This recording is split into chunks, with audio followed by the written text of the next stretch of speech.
Hello there guys, welcome back to your Bayern 3 versus Chelsea 1 in a game where in the first half Chelsea had the game but Bayern had the goals. Chelsea went toe-to-toe with Bayern Munich but were unable to go goal to goal with Bayern Munich. The top performances from England striker Harry Kane, England winger Michael Olise, the likes of Gnabry downplayed the efforts of superstar ice cold Palmer and Robert Sánchez, and Chelsea lose the game 3-1 in their comeback to the Champions League. Let's break it all down.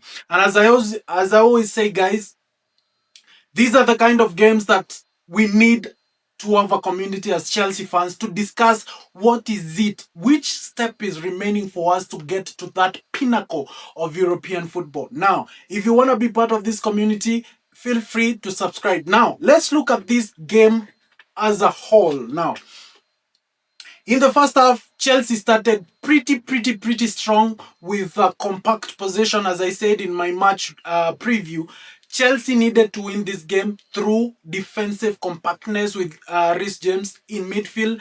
And in the first half, things were working pretty well until we conceded an own goal through Trevor Chalobah. Now, let's talk about this particular own goal because Michael Olise in that right wing was really a menace. Yes, Marco Corella was able to manage him a little bit, but he was quite isolated defending against a very quick wing, and it was quite difficult for him.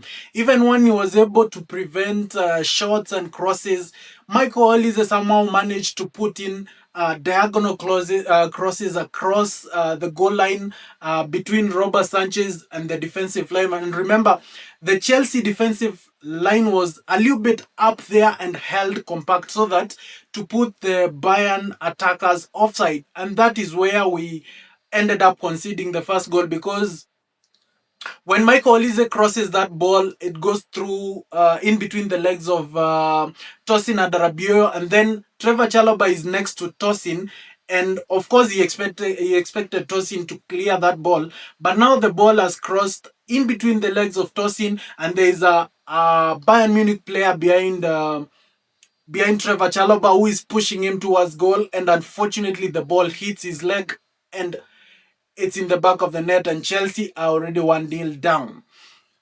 Now, Chelsea didn't seem so struck by conceding that particular goal. We continued playing our game as we were from the beginning until again those cutbacks and shooting runs from Harry Kane behind our defensive line. Remember, we were trying to hold a very compact defensive line so as to put Bayern attackers at bay, to put them offside. But again, with the clever runs from Harry Kane, again, Moises Caicedo found himself behind the ball and behind Harry Kane, and Harry Kane was in goal. So Moises Caicedo tried to get the ball from behind Harry Kane and ended up conceding the penalty. Now, if you talk about these two particular goals, especially because they came in the first half, I think these are the kind of goals that you can concede in the Champions League.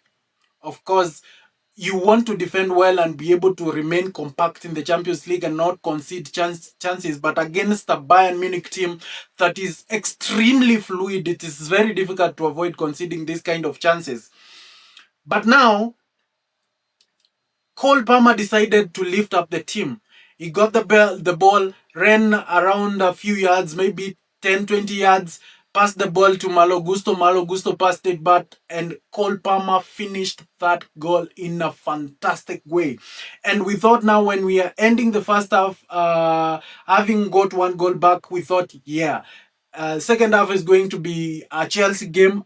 And truth to be said, in the second half, Chelsea started fantastically until we made that mistake that, again, Harry Kane, of course. By the way, guys, what kind of a striker finishes from that position? That was fantastic from Harry Kane, but again, it's not beautiful because it was against us. But overall, these are the things that led to Chelsea losing the game. Of course, Cole Palmer had a goal disallowed, a very fantastic goal, by the way, finished from the side of the boot, disallowed by the VAR, and the game ends in a 3-1 loss for Chelsea. Now, I know this all seems quite a sad comeback to the Champions League for Chelsea, but I don't think it should be in the long run. First and foremost, let us look at the top performance for Chelsea. Of course, obviously, my top performer, as I had predicted, my man of the match for Chelsea. Obviously, we did not win the game, but my top performer again was Cole Palmer. He scored one goal, he had one goal disallowed, and he seemed to be the particular kind of player that is trying to make something happen for Chelsea. But another top performance that I experience today was Robert Sánchez. Robert Sánchez was quite on top of his game today with top saves, and I don't remember Robert Sánchez making any particular huge mistake in this particular game. But the saves that he made, 2 or 3 big saves, and his distribution was quite enticing today, especially when you have a fullback or wing back like Malo Gusto running down the channels, especially in the first half and the first few minutes of the second half. It was quite coming out so brilliant, but the fluidity of Bayern Munich again overtook us. Now, let's talk about what this particular performance and result means in the grand scheme of things for Chelsea. I think we managed to go toe to toe with Bayern Munich, but the honest assessment is that Bayern Munich today, on the day, were particularly better than us. This is the truth. Now, you ask yourself, why was Bayern Munich much, much, much better than us today? It's based on their fluidity. Now, when you look at the number of times that Chelsea was able to transform possession into dangerous attacks, they were quite few. And the opposite was happening, especially in the first half. You could see Chelsea, we had so much control. But immediately, Bayern Munich got the ball. They had that ability, that fluidity to convert possession quickly and pass down the channels to Michael Olise or Luis Diaz on the other side, or even directly in the middle for Harry Kane. Again, Gnabry was connecting the game quite well for Bayern Munich. So that became quite a challenge for us because compared to Bayern, we were pretty pedestrian with our possession. We were moving the ball quite slow. Obviously, based on our gameplay, based on our strategy,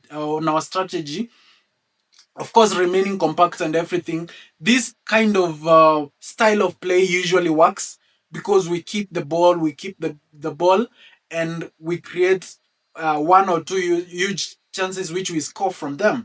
But today it was difficult. Why?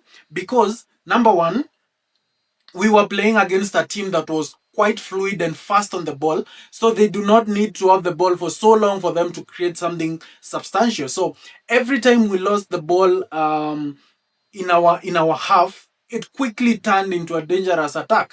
On the other side, every time Bayern Munich lost the ball in their half, it was quite difficult for Chelsea to convert that into a dangerous attack. And I think this is the step that we are actually missing right now. I don't think Chelsea were overly or defensively poor today, but I think offensively we were subpar because we were quite slow to convert our possession, our turnovers into dangerous attack, and that is what Bayern were able to do, especially with quick and one-touch players like Michael Olise, Luis Diaz, Harry Kane, Gnabry behind there. They had a fantastic fluidity in converting those kind of chances, and I think that is where Chelsea lost this particular game. I don't think Enzo Maresca really set up this team in a bad way or in a poor way. I think we were set up quite compact as I expected. We were holding the ball very well, especially in the first half and the first few minutes of the second half. We were quite compact, and this is what we expected. But again, we were outdone by the fluidity of Bayern Munich. So going forward, I think what Chelsea needs to do, we need to up our game in terms of fluidity, in terms of how quickly we convert our turnovers, our ball possession into dangerous attacks, especially in the Champions League. Not only in the Champions League, by the way, even in the Premier League, because that is where you see you keep the possession, you get one or two chances, you score from them, but the other team can also get that one or two chances to score from them. So you have to outscore these particular teams. So for you to be able to do this, you have to be very quick and very fluid in converting your transitions from possession to dangerous attack. And I think for that to have actually happened, I think we needed a little bit more quick wingers. We needed, I think, Estevao William needed to have started that particular game. That is the only thing that I think Enzo Maresca would have done better. But again, we know very well that Estevao William was ill and missed the previous game, so maybe he wasn't fit to start or even to come on from the bench early on, maybe the 60th minute when things were not working. But overall, I think that was a learning curve for us. I don't think we were overly poor. I think we played well. But again, this is where you learn in the Champions League. Well is not well enough. You have to do better. So tell me your thoughts. What do you think Chelsea lacked in this particular game, and what do you think they can do better in the coming Champions League games? Thank you so much for keeping it here. See you in the next one. Bye bye.